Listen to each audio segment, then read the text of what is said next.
Hi, this is Craig and Celeste with Sulcata Grove, and today we are going to be tasting this Smathers White Sapote. For those of you who don't know, White Sapote, it is a citrus relative.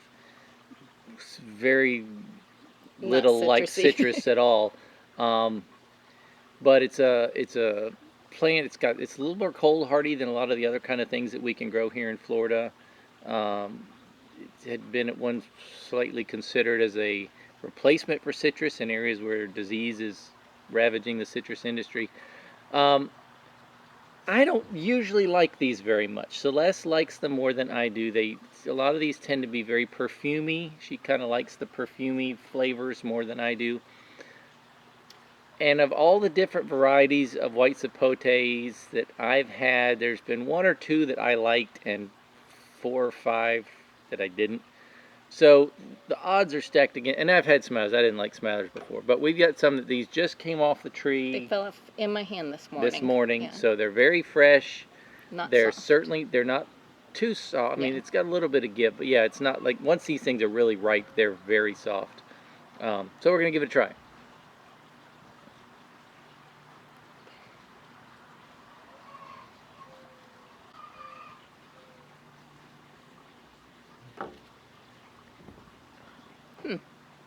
So there you see, here's the seeds.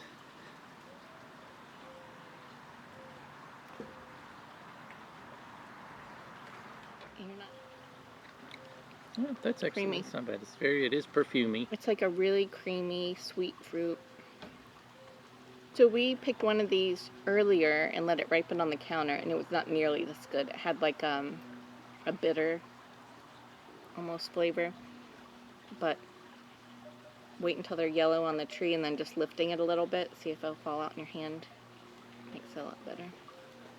So. There's a messy fruit to eat.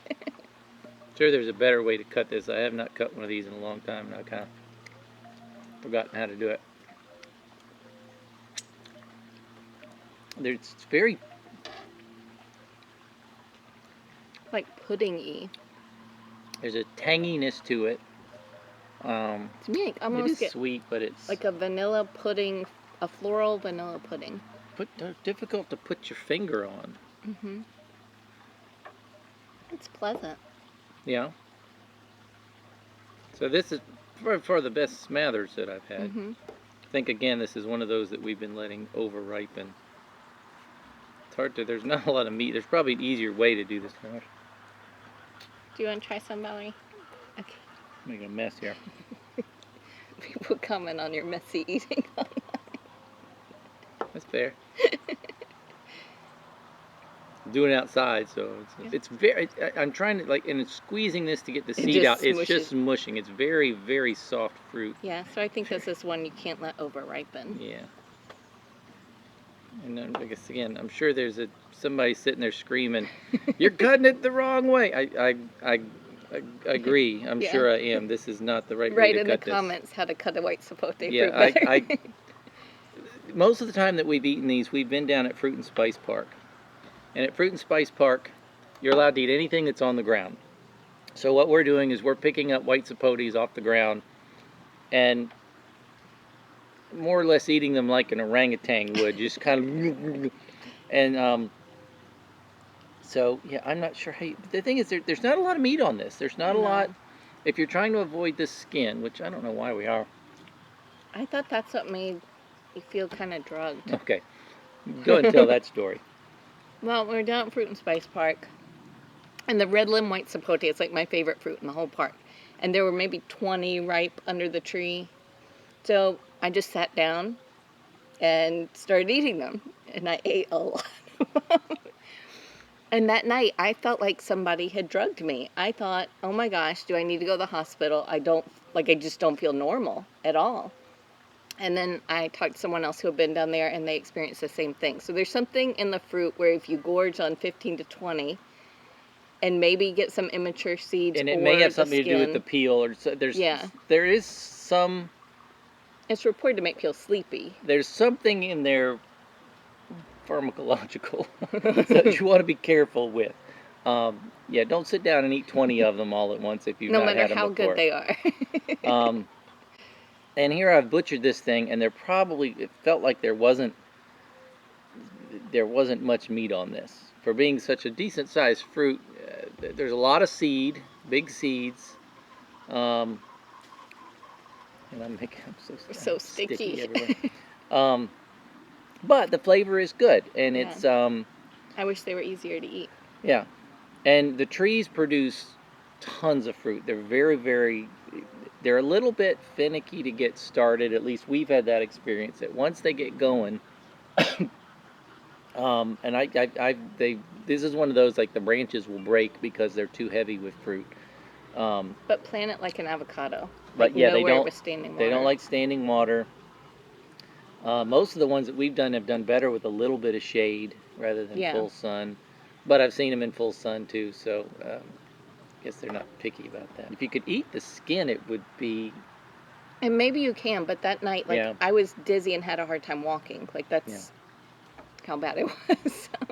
And everybody was like, no, that's not a thing. But then she talked to a couple other people who had done the same thing, and they said the same thing. So, yeah. I thought maybe it was like pesticide on the fruit. Like, I was trying to think, what on earth did I eat? But I just ate a whole lot of white sapotes. And I felt fine because I had, like, half of one. 2 bites, and that was enough because I don't really like it that much. I mean, it's good. It's one of those things, it's almost like it's too much work. I'd rather open up a mango and you get a big, nice... Yeah, but fruit and spice are so soft on the ground, you just go like this and you just start gorging on them. You can kind of squeeze it through your fingers, and I mean, it's messy.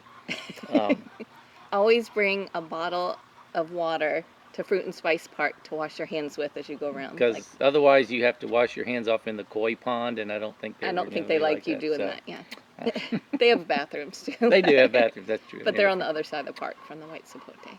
Yeah. So, anyway, so that's Smathers White Sapote. We're currently growing about 5 or 6 varieties. 5, yeah. 5. And I thought this would be my least favorite, but now I want to keep this. Like, I like it. Well, and again, once the trees get going, they're very low maintenance. They're very disease resistant. They're pretty drought resistant. They don't like standing water, but... and I think getting these, when they turn yellow, they snap off easily in your hand when you lift it.